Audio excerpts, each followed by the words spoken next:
Fala, Crypto Traders, começando mais um vídeo aqui no canal e de olho no Bitcoin no tempo gráfico diário. A gente perdeu o nosso ponto de suporte, a gente falou isso no vídeo de ontem. Tínhamos um suporte aqui em 56.300, acabamos perdendo esse ponto de suporte. O que a gente tem que fazer agora é zoom out, buscar no tempo gráfico semanal, botar no tempo gráfico de uma semana.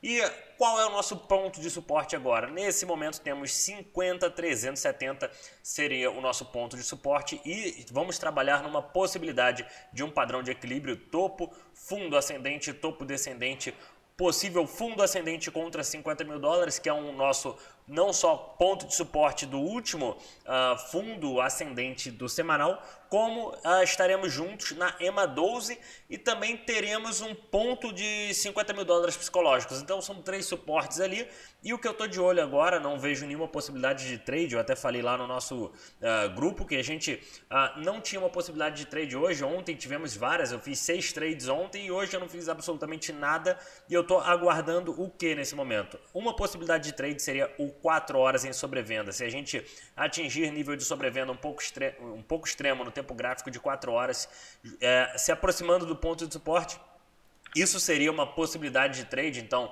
seria uma região por aqui com o RSI bem extremo. Então se a gente vier em uma tacada só, o preço continuar caindo, se aproximando do suporte, o RSI começando a ficar extremo, aí temos essa possibilidade de trade que a gente buscaria no tempo gráfico semanal um fundo ascendente contra o fundo anterior. Então isso é uma possibilidade. E agora a gente também tem o seguinte: no Litecoin contra Bitcoin a gente tinha a nossa grandiosa cunha descendente, né? Claro que os ursos iam lutar para segurar ela dentro, porque como você está há 8 meses dentro de uma cunha descendente, a maior probabilidade é você ficar dentro dela.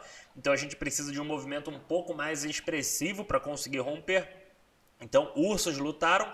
E aí o que aconteceu? Com o Bitcoin perdendo ponto de suporte e o LTC, BTC rejeitando do topo da cunha, Litecoin acabou tendo uma retração um pouco maior do que o Bitcoin. E agora o que a gente tem que observar em Litecoin? Agora a gente está buscando por um fundo ascendente, eu tenho até alguns alarmes programados aqui. Estamos buscando por um fundo ascendente contra o fundo anterior em 192 e qualquer coisa acima disso é um fundo ascendente. E enquanto a gente manter a tendência de alta no tempo gráfico diário intacta, a Litecoin permanece extremamente saudável. A partir do momento que a gente perder a tendência de alta no tempo gráfico diário, vamos ter que dar um zoom out para o semanal e isso seria um fake out. Eu acho menos provável, mas a gente tem que mapear todas as possibilidades que podem ocorrer nesse momento. Então, tempo gráfico diário para mim é o mais nítido nesse momento. Enquanto manter a tendência de alta, estaremos extremamente saudáveis e com probabilidade de também testar e romper a nossa cunha. Então vamos acompanhando o Litecoin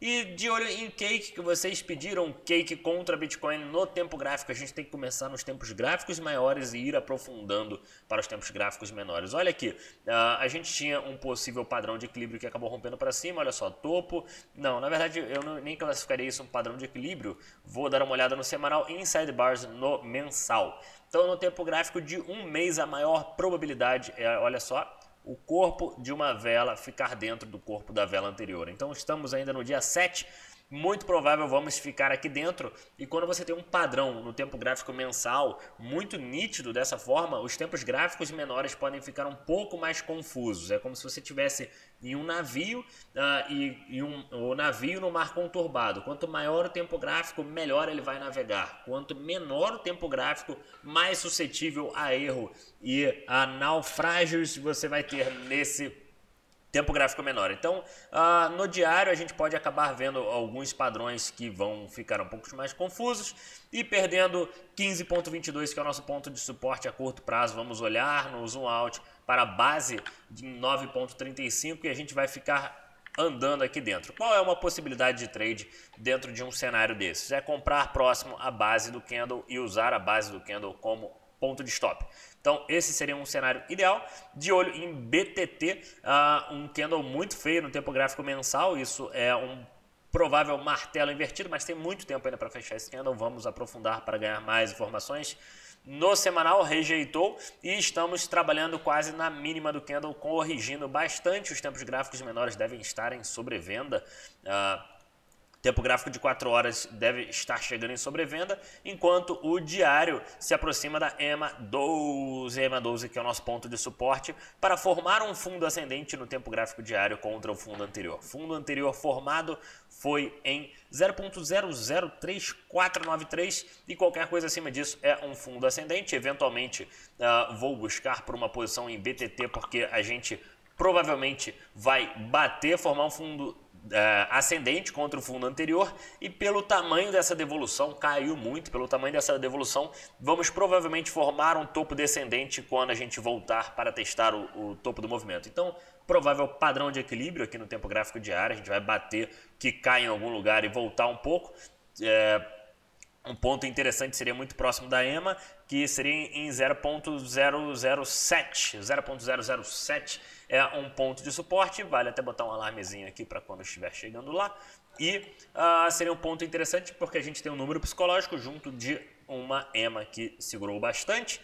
E é isso que eu estou de olho em BTT nesse momento. Win contra dólar, a mesma coisa do BTT. A gente devolveu muito aqui no tempo gráfico diário, o volume de venda está caindo. Eventualmente vamos formar um fundo ascendente para buscar um topo descendente. E por que vamos formar um topo descendente? Porque abrimos muito espaço. O espaço contra o topo do movimento, contra o topo histórico, é muito grande. E aí os ursos de plantão vão pensar assim, então o preço devolveu muito do topo, isso não está tão saudável quanto deveria estar. Quando começar a se aproximar daqui, vai ser uma região de short. Por quê? Porque o nosso topo do movimento, o topo histórico, é um excelente ponto de resistência e é muito fácil. O risco-retorno para você posicionar um short aqui, você poderia perder 10% e a possibilidade de ganhar 35%. Risco-retorno 3:1, extremamente favorável para um short.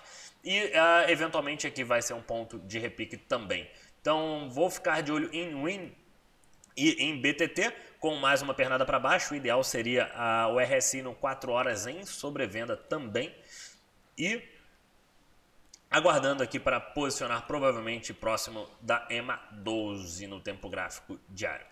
Então, isso que eu estou de olho. CHZ nesse momento, rompemos para baixo, damos um out no tempo gráfico semanal. Isso já está longe de ser uma bandeira de alta. Uma bandeira de alta, o ideal, tem uma técnica que eu uso para descobrir se um ativo está numa bandeira de alta ou se está numa retração muito grande. Eu uso Fibonacci. Você pega da base ao topo, até 0.382 é uma bandeira de alta saudável, passou de 0.5, a maior probabilidade é um equilíbrio quando encontrar uma base. Então, isso que eu utilizo. A Fibonacci é muito boa apenas para isso para mim. Eu não gosto de usar Fibonacci no dia a dia, só para medir tamanhos de retrações e ver qual é a maior probabilidade de acontecer. Então, tempo gráfico de 4 horas ficando já em sobrevenda. Isso é bom, que a gente vê que tem momentos de hype. Muitas pessoas entram no momento de hype. Por quê? Porque você pensa, caramba, o preço nunca mais vai voltar para onde ele está agora. Eu preciso entrar nessa moeda. Essa moeda está indo para a lua. E aí você entra aqui em cima e a moeda sempre volta. Todos os mercados corrigem e você precisa formar fundos ascendentes em todos os tempos gráficos. E é isso que muita gente acaba não entendendo. E se você não entender que o semanal também precisa corrigir, para a gente continuar subindo, que a tendência ela é fractal, você vai sempre perder dinheiro e sempre vai ter uma pessoa do outro lado pegando esse dinheiro que você está perdendo. Então, isso que estamos de olho agora. Vou possivelmente posicionar nessas moedas com mais uma pernada para baixo. Vou botar alguns alarmes para ficar acompanhando. E BNB é uma que acabou rompendo para cima. A gente formou um inside bars. Olha só, a gente tinha um corpo do candle dentro do corpo do candle anterior. Tivemos um rompimento nesse ponto e a partir daqui esse foi o nosso ponto de suporte. Nenhum candle fechou abaixo disso e tivemos uma continuação para cima. Já testamos lá os 400 psicológicos e muito saudável. A partir do momento a gente também tinha um inside bars no mensal. Olha só como você tem o mesmo padrão gráfico em várias moedas. Rompemos para cima, maior probabilidade de continuação também. Então, de olho agora no tempo gráfico diário. Como rompemos no semanal e no mensal, temos que ficar observando o tempo gráfico diário. A tendência está muito nítida nesse momento, topo e fundo ascendente. E assim que a gente espera que continue, sempre formando bases de preço. Enquanto formar essas bases de preço, fica tudo muito nítido e muito tranquilo para a gente operar. Então, isso que eu estou de olho no mercado hoje. Deixe esse like, comente as moedas que vocês querem ver no próximo vídeo. Muito obrigado a todos e tenham um excelente dia.